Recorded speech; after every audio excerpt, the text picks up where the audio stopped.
और ब्रेक के बाद अस्मिता में आपका एक बार फिर स्वागत है और आइए लेते हैं इस कार्यक्रम का अगला सवाल। पूछिए आप अपना सवाल। मैं ममता से जानना चाहूंगा मैडम, आपने जो अकेलेपन की बात कही उसका ज्यादातर शिकार महिलाएं होती हैं और उसमें भी जो प्रेग्नेंट वुमेन है वो ज्यादा वुल्नरेबल है, तो प्रेग्नेंट वुमेन के होने वाले बच्चे पर इसका कितना असर पड़ता है अकेलेपन का? जो आपने एक बड़ा ही अनटच्ड टॉपिक चुना है। जो उदासी है, जो लोनलीनेस है, लोनलीनेस से जो उदासी और बेचैनी या एंजाइटी डिसऑर्डर होता है वो प्रेग्नेंट वुमेन में आम वुमेन से काफी ज्यादा होता है। Around 10% of them they have this. And उनके बच्चे पे ये असर आता है कि जब प्रेगनेंसी के दौरान जो है या तो हमें दवाइयां देनी पड़ती हैं, तो दवाइयां वो हानिकारक हो सकती हैं भ्रूण के लिए, या फिर जैसे बच्चा पैदा हो गया उसके बाद ये जो मदर्स होती हैं, जो प्रेग्नेंट मदर्स होती हैं, जो डिप्रेस्ड मदर्स होती हैं, depressed mothers are unable to relate to the child. बच्चे की वो नीड्स को पहचान नहीं पाती हैं, तो उसकी वजह से बच्चों पे बड़ा भारी असर पड़ता है। इसके ऊपर बहुत ज्यादा रिसर्च हुआ है इस बात पे, तो काफी हार्मफुल रहता है। इसका जो असर को बफर करने के लिए, कम करने के लिए फैमिली का अगर सपोर्ट हो, सोशल नेटवर्क ज्यादा हो, वहां से इस चीज को कम किया जा सकता है, इफेक्ट को। उसे अकेला ना छोड़ो। हाँ, मदर को पहचाना जाए। और अगला सवाल ले लें। आज समाज में जो रिश्ते नाते की वैल्यू खत्म हो रही है, इसके लिए कौन जिम्मेदार है? आप मुझे बताइए, आपको कौन लगता है जिम्मेदार? हम खुद ही जिम्मेदार हैं।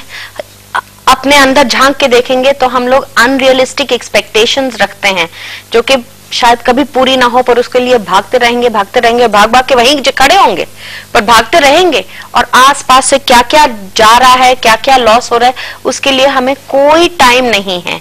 हम लोग अपने क्या बिजनेस में कहते हैं ना, you have to meet a particular goal, target achieve करने में, नेक्स्ट प्रमोशन में, बॉस को खुश करने में, इस टाइप की चीजों में ज्यादा टाइम रख रहे हैं और बिजी लाइफ रहता है। लाइफ बिजी वैसे ही है, डिस्टेंसेस हैं, ट्रैफिक है, ऑल सॉर्ट्स ऑफ थिंग्स हैं, और naturally you are going to feel lonely at the end of it. रिश्ते के लिए समय कहाँ रहा आपके पास? एक जो अहम है अपना मुझे लगता है कि उस मैं ने ज्यादा परेशानी पैदा की है।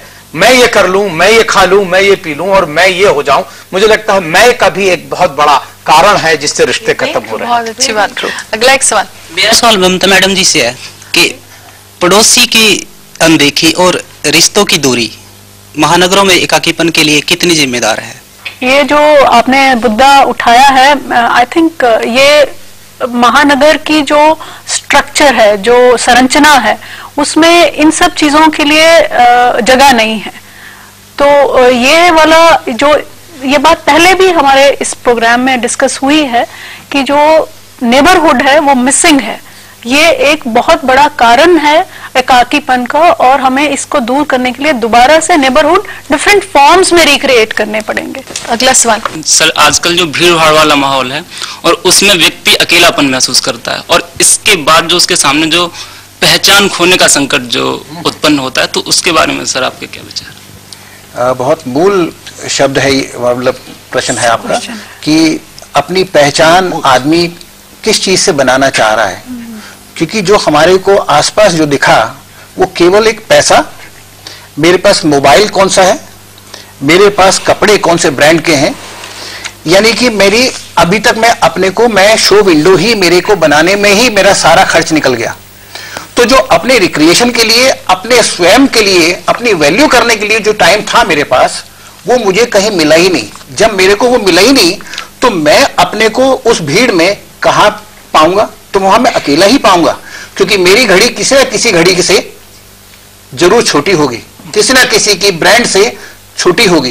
तो हर बार मैं अपने को छोटा ही महसूस करूंगा।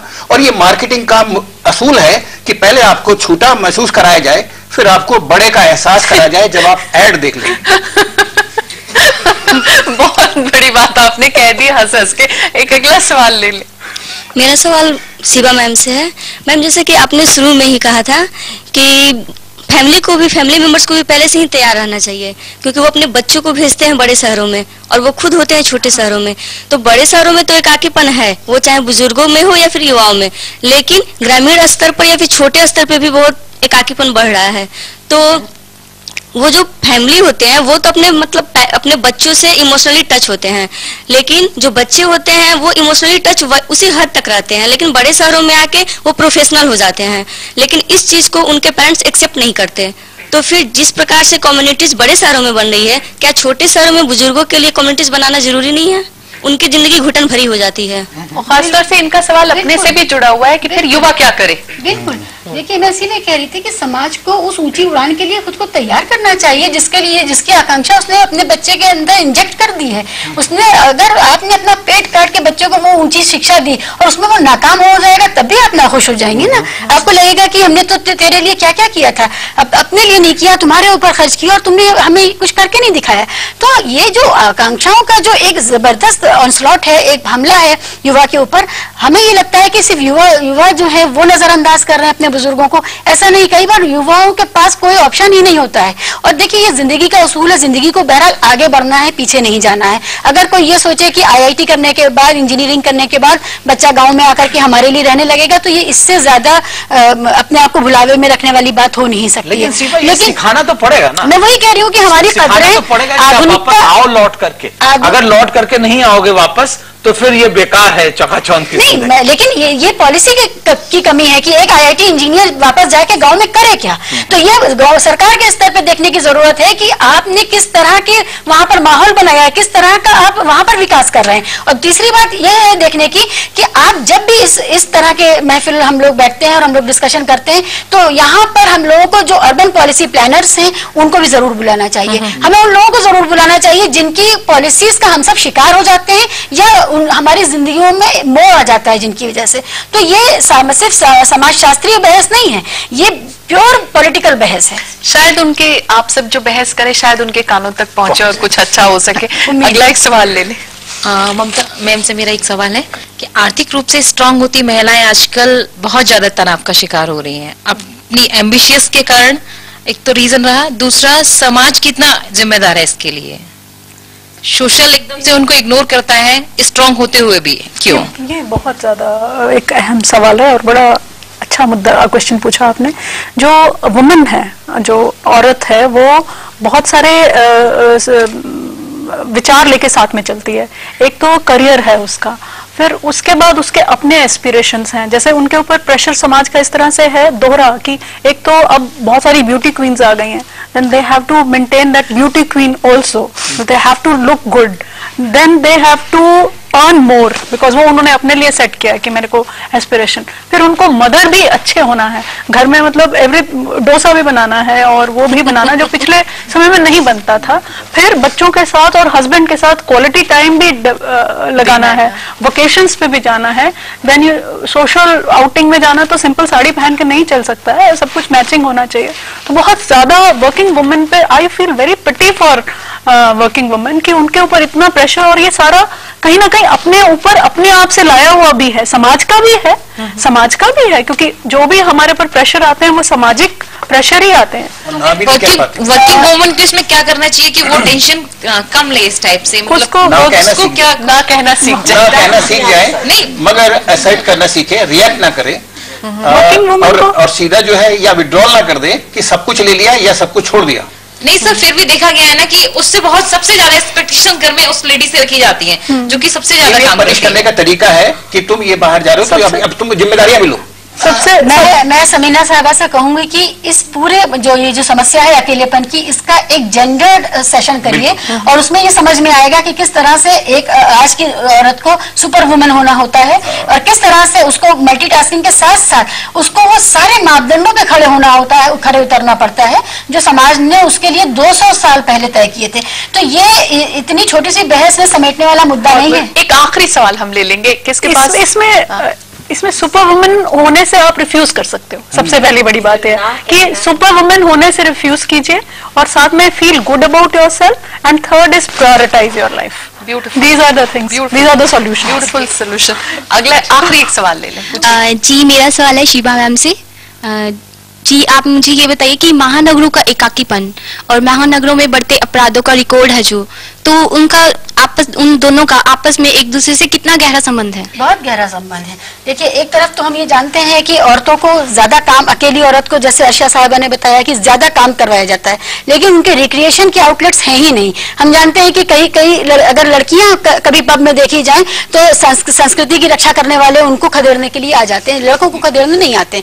तो जो हमारे जो दोगलापन है हमारे समाज के अंदर लड़कियों को, और सबसे बड़ी मिसाल आप मैट्रिमोनियल कॉलम उठा करके किसी अखबार का देखिए, उसमें जो लड़की चाहिए होगी, किसी को ऐसी लड़की नहीं चाहिए जो कमाई के साथ साथ अच्छा खाना भी बनाती हो, लेकिन कोई लड़के का विज्ञापन नहीं आता है जो कहता है कि मैं भी खाना बनाना जानता हूँ, मैं नैपी चेंज करना जानता हूँ। तो ये एक बड़ी समस्या है, और इससे हम इसीलिए मैंने कहा कि एक जेंडर पूरा इसका एक एस्पेक्ट है इस पूरे सवाल का, और उसको जब आप अलग से उठाएंगी तब आपको उभर के सामने आएगा कि वो जो बारीकियां हैं वो कितनी त्रासद हैं। क्या एक महिला समाज में अकेली रह सकती है? क्यों नहीं रह सकती है? सवाल यह है कि वो अपने आप को कितना कंफर्म करना चाहती है, और यही सबसे बुरी बात है कि हम लोग जिंदगी कंफर्म करने में गुजारते हैं कि समाज ने जो हमारे लिए तय किया था हम उसके साथ कंफर्म कर रहे हैं या नहीं कर रहे हैं, हम उसके मुताबिक चल रहे हैं या नहीं चल रहे हैं। अगर हमें ये फिक्र खत्म हो जाए और हम अपनी खुशी के लिए भी कुछ वक्त निकाल लेंगे तो परेशानी कम हो जाएगी। तो ये इस अकेलेपन को बड़ी खूबसूरती के साथ बांटा जा सकता है। अगर मैं आप सबकी आखिरी राय ले लूं इस विषय पर, सक्सेसफुल जिंदगी का मंत्र जिसमें अकेलेपन दूर दूर तक ना हो।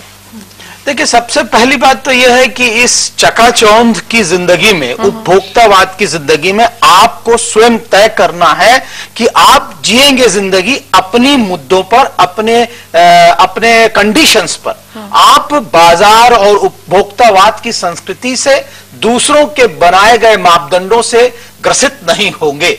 आप स्वयं अपनी जिंदगी को तय करें समय के साथ और धीरे धीरे अपने आनंद के साथ, अपने उसूलों के साथ। अर्षा जी क्या कहना चाहेंगी? मैं ये कहना चाहूंगी कि continuing with what he is saying, कि आप खुद ही अपने लिए एक लिमिट सेट करिए, वो लिमिट को रियलिस्टिकली बनाइएगा, अनरियलिस्टिक लिमिट नहीं रखिएगा। ना कहने की आदत सीखिएगा, इसकी प्रैक्टिस करनी होती है।